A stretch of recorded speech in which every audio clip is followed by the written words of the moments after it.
Hello, everybody, and welcome to the Glory Reds podcast. It's your boy, Don Benito. There are a few things that we need to be discussing today. First of all, we're going to be talking about Cole Palmer. Remember, I said Cole Palmer, keep an eye. I'm not saying that that's what's going to be happening here, but I'm just saying that, it's all pointing to good news. Bruno Guimaraes. Fabrizio Romano has confirmed talks with Manchester United. They didn't happen recently, but they have happened. So we'll be talking about that. Andre Onana is done at Manchester United. He's finito. Finito. There's nothing that's going to be done with Andre Onana. And I think we need to talk a little bit about VAR and how useless it is. I think there's a topic that needs to be discussed in that sense. So without further ado, ladies and gentlemen, let's get into it. So, Cole Palmer. Remember, long time in when was it? The time when there was that rumor that Cole Palmer wants to leave and he wants to come back, he's feeling some type of way. Look, there are stories that are out there that are saying that Cole Palmer is increasingly feeling like he wants to go back home. And by home, I mean go back to Manchester. And by Manchester, I think he wants to go to the red side because the blue side, they abandoned him, they left him. I don't think he's ever going to go back there. So I think he wants to come to the real side, the red side of Manchester. The side that he has held to his heart ever since he was a little boy. Because if you look at some of his old pictures when he was young, he's got a Manchester United jersey on. So Cole Palmer has always been a fan. And I think his ultimate dream now is to play for Manchester United. Now, why do you think that this is possible for it to happen? Because look at it this way.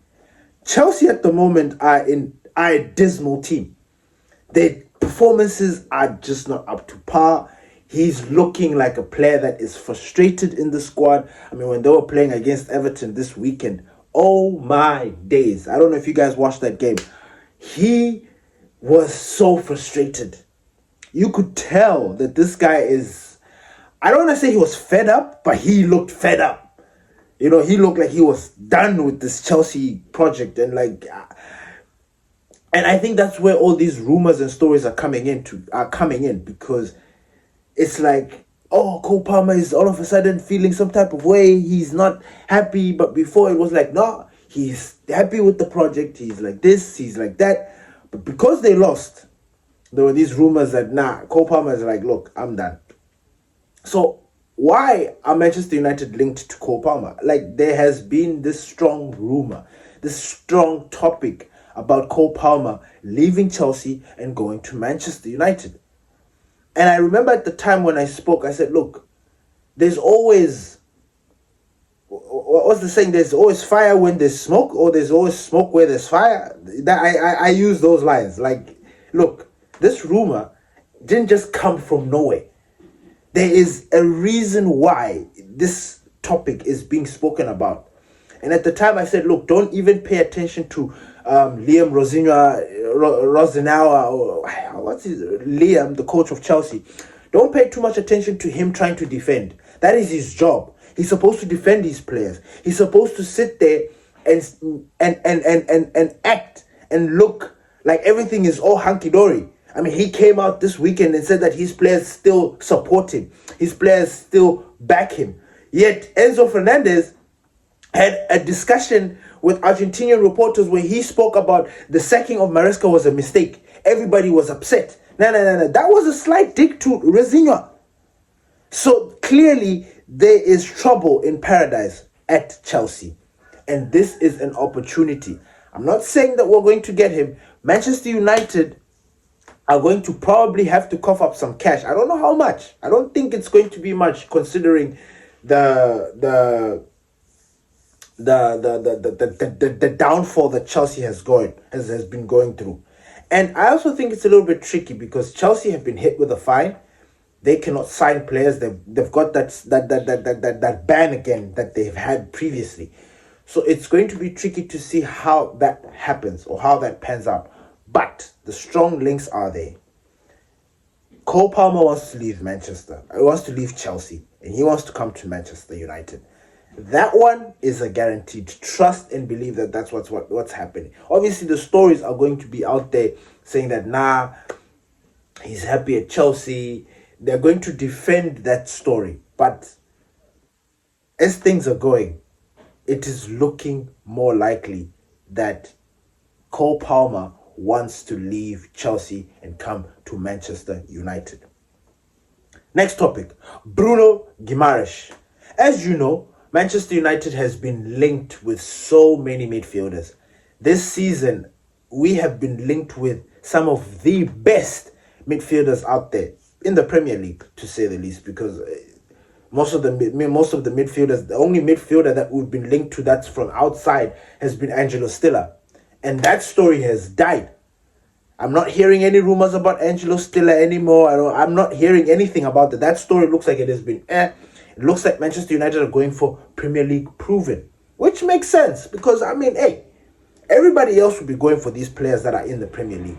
Why should we sit there and act like now we are better or holier than thou, that we do not want players from the Premier League? We've already seen Brian Mbeumo and Mateus Cunha hit the ground running. These are Premier League proven players. So why not do your shopping within the Premier League? Because it only makes sense. Get players that are proven and do the business. So Bruno Guimaraes, according to Fabrizio Romano, talks have been held. Talks have been held between the agents of Bruno Guimaraes and the officials of Manchester United. I don't know to what capacity, and because we are not yet at the stage of him agreeing personal terms or anything like that. But the discussions have been had. That is a significant piece of information, because Elliot Anderson, I do not think that they've had any discussions with them. Carlos Baliba, yes, that one, we almost signed Baliba last season, so their discussions had been held. Adam Wharton, I've not heard anything about that. These are players that we've been linked to. Tonali, Joao Gomez. These are just players that we've been linked to, but not strong links. Not concrete evidence shows that Manchester United have held talks with these people. But with Bruno Guimaraes, this is a significant move, because if they've had talks with him, that means that Manchester United are seriously considering the guy.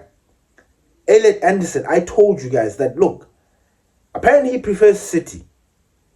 And we have been linked to him the entire season, but there has not been any moment or any evidence that has shown that Manchester United have approached his camp, or Manchester United have sort of, like what we've done with every other player that we strongly want. We have always poked the bear. We have always shown interest. We've always shown that eagerness to try and poach them. We've not done that with Elliot Anderson. And this is a player that apparently is Manchester United's top target. I don't know how they're planning on doing this. I don't know if they're just going to use money. If that's the idea that they're gonna offer him a lot of money, I don't know, because that used to be the tactic back then. That was the tactic that Manchester United used when all failed. Like, okay, this player wants to go here, this player wants to go there. Offer them money, and game time, they'll come to Manchester United. So I don't think that is I don't think that is the tactic that they want to use this time around. And with him getting strong links to Man City, I am not confident in Elliot Anderson.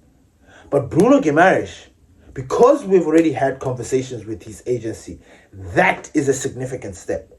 Yes, the next step is obviously going to be personal terms need to be agreed between the club and the player.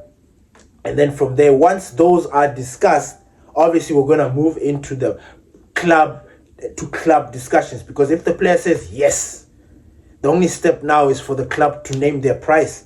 And then from there, Manchester United to negotiate. So the Bruno Guimaraes one, keep a close eye on that. But my only concern is, we want Tonali, we want Bruno, we want Joao Gomez. We want so many players. Can we not just focus really on a couple of players, like really cement them and said, these are the players that we want. And then double down on them, and then just, because I'm sick and tired of new midfield options popping up from Norway every single time. Of course, I would like to see João Gomez, because João Gomez, remember in my previous episode, I said João Gomez, look, in as much as he's playing for a relegated side, Wolves, there's still a player there. A very good player. And when you look at the price tag on this player, it will be criminal if Manchester United do not do a move. Because this will be just like the McAllister move. This will be just like the Marquehi move, moving to City. Marquehi went to City for peanuts. Just like McAllister left Brighton to go to Liverpool for peanuts. So we need to start making these moves. Yes, we want to get an overpriced player, £100 million player, blah, blah, blah. But there are players that we can get for budget. He's 25. He fits the bill. He fits everything that we need. Why don't we go for a player like that? If we were to... Here's my theory. If we can get João Gomez, right, for £30 million, we can still go out and get that 200, those two other midfielders that we want. We can. Meaning that we bolster our squad.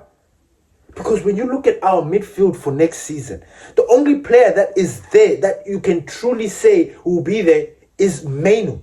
And he is not even up to scratch. Maybe next season he's going to come with a different mentality and he's going to come with some different angle. I don't know. Maybe he's going to come back strong next season. Then we're going to get the Kobe Mainu of Erik ten Hag. Maybe.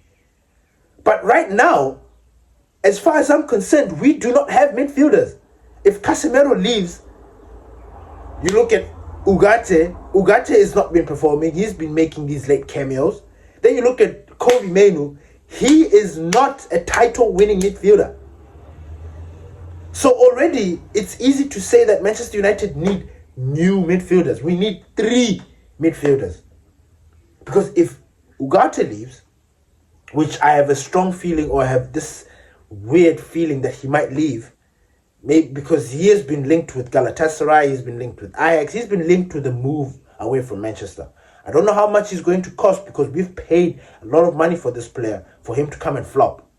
So it's a concern. And then you look at Kobe Mainu as well. He's not yet up to... He has not been Kobe Mainuing this season.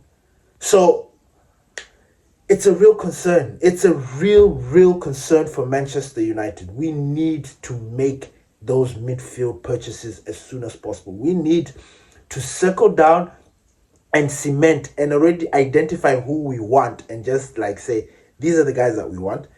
Done. And then we move on. Moving on. Onana. What's his name? Onana. What's his name? Onana came up and said that he was going to fight for his position at Manchester. He said that he is going to he's going to be given an opportunity to fight for his number 1 position. And I was sitting there thinking to myself, the balls, the audacity on this player. After 2 pathetic seasons at Manchester, and then now everything is calm at Manchester, everything is good. We are fighting for Champions League spots because we have got somebody that actually cares to dive and protect the goal. Now he wants to come back at Manchester and start barking and start talking. I mean, you know, when I read that Onana was wanted to come and fight for his position, you know what image came into my mind? The time when he did this to Erling Haaland, like with the penalty, like he's some showman, like he's some sort of entertainer. Are you not entertained? You know, and I just looked at him and I just thought to myself, Onana, just like Garnacho, just like Sancho, you have lost your place at Manchester. You have lost your place at Manchester United. It is gone. Bye. Like, you are not getting that position ever again. If you're willing to be the number 2, fair. But even that number 2 position, we do not trust you. We do not trust you as our number 2 position, because our number 2 position is supposed to be playing in the Carabao. You saw yesterday Arsenal with their number 2 Kepa. The biggest mistake that Arteta made yesterday was picking Kepa. Kepa was the guy. Yes, he played the entire season. Now, if you have seen in recent times, or in these managers who do not take cup finals for granted, they put the full squad. Sir Alex Ferguson never used to play around. He would put that keeper that will win the game. So you think we are going to trust Onana with our Carabao, with our FA Cup? No bloody chance. No chance. It is done. So now, I think, and there was also rumors that he was going to go to Inter Milan. Inter Milan have got other plans. They want to get the Tottenham goalkeeper, Vicario. So it's like Onana he has lost grip with reality. He has lost his opportunity. He squandered his opportunity to represent Manchester United. And that's it. He has to hope that Trabzonspor,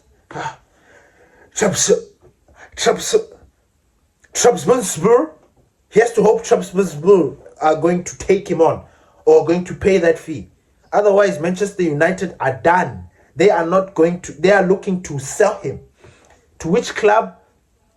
It is still yet to be seen.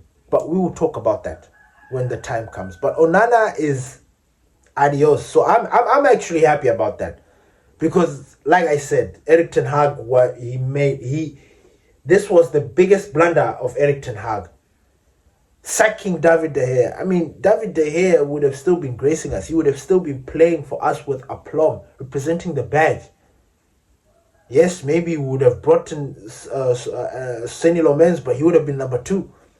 And just judging by what we've already seen with Lomens, he was going to be the rightful heir to David De Gea. I don't think there's any Manchester United fan that can say otherwise. Like, we are so happy with Senny Lomens, and that is it. The next thing that I wanted to talk about, and this is a hot take and everything, like, I know it's going to go to deaf ears. I know some people are not really interested in this, but for me, I've got a bone to pick with VAR. I've got a bone to pick with the referees and the board of referees, this PGMOL. In fact, in the entire world, why are referees not accountable for the decisions that they make? Why are referees not getting interviews? Why are they just exempt from any kind of criticism? Why are they shielded and protected like eggs? Why? They are the reasons for some of the biggest decisions in world football, the biggest disappointments, people losing their minds, fans getting in each other's faces.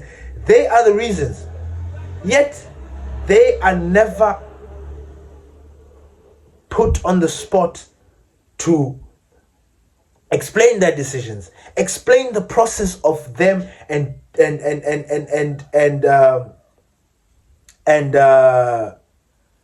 VAR, because we have been cheated. We were cheated against Bournemouth. We were supposed to be given a penalty, an easy penalty. Now, when I say easy, I'm not saying that lightly. I say easy because it was a given. And we were not given that penalty. 2 hands on Ahmad. I've seen penalties less than that being given. Mo Salah is a prime example of somebody that has been given penalties out of nothing because he was fouled in the box. Now, the referee is supposed to blow the whistle. Fine, he doesn't blow the whistle. Where is VAR? What is VAR's job in this situation? Are they not supposed to be like, yo, whoa, ref, I think you made a mistake here. Go back, check the monitor and see if If you still think that it's not, you blow it. But go and check. They don't do it. And that is the thing that I do not understand. And that is my cry out. Like, why are referees every time the discussion happens after and not in the heat of the moment? I want it to be in the heat of the moment. They need to be criticized. They need to be put on the spot. If they make decisions that compromise or hurt another team and it is uncalled for, they need to be punished. There need to be some fines, these sort of things, so that they don't make mistakes. So that if they get to an opportunity like this where they are not sure, they consult VAR. And VAR will be like, yes, please go and check. Because you're right, there was a mistake there. Go and check. You want to sit here and say that, no, you don't want to give 2 penalties. So what? So what? 2 penalties in a game. We've seen that happen several times in world football. What's the difference? Because you want to keep Manchester at bay?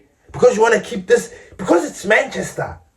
Yeah? Manchester United. We are not allowed to complain. And I'm happy because Manchester United have appealed. But I've always been asking myself this. What is this appeal going to do? What is it going to do for us? You go and complain after the game. Yes, I get it. You go and appeal and say that this was wrong. But what benefit does it do for us? Because the points have been given. The game is over. The points have been tallied. What benefit does it give us when we appeal or go after the game and complain, and then they come there and say, yes, they made a mistake? What benefit does it do? What benefit does it give us? Because it has already happened. It has passed. What are we going to do now? What, the next game now? Because if we're in a similar situation, they're going to blow the whistle because, oh no, Manchester United were denied a penalty in the last game? Is that the idea? Are they now looking to favor us in the next game because we were done by in this game? It is absolute bullshit. It is bullshit, honestly. The way PGMOL and the referees are moving, it is bullshit. VAR included. You look at the AFCON situation. In fact, that game, Bournemouth and versus Manchester United, it literally screamed African Cup of Nations final. Because on one side, Senegal, Manchester United are denied a penalty. Senegal, in this instance, were denied a goal because of a very soft challenge. And then on the other side, they are given a penalty for something similar or something equally soft. And the referees just walk. Like, how? This is why they protest. This is why people do certain things. It's because they are trying to make a statement. You cannot sit there and blatantly cheat people in front of their eyes. You cannot do it. It is an absolute disgrace. It is a disgrace. We've seen penalties less than what happened to Ahmad given. And when you look at Ahmad's situation, he was pushed off the ball with 2 hands, knocked off balance, yet that penalty was not given. I need somebody to make it make sense. Please leave your comments down below. How is it possible that VAR, the referees, PGMOL, every time escape criticism? Thank you for listening to the Glory Reds podcast. It's your boy, Don Benito. Peace.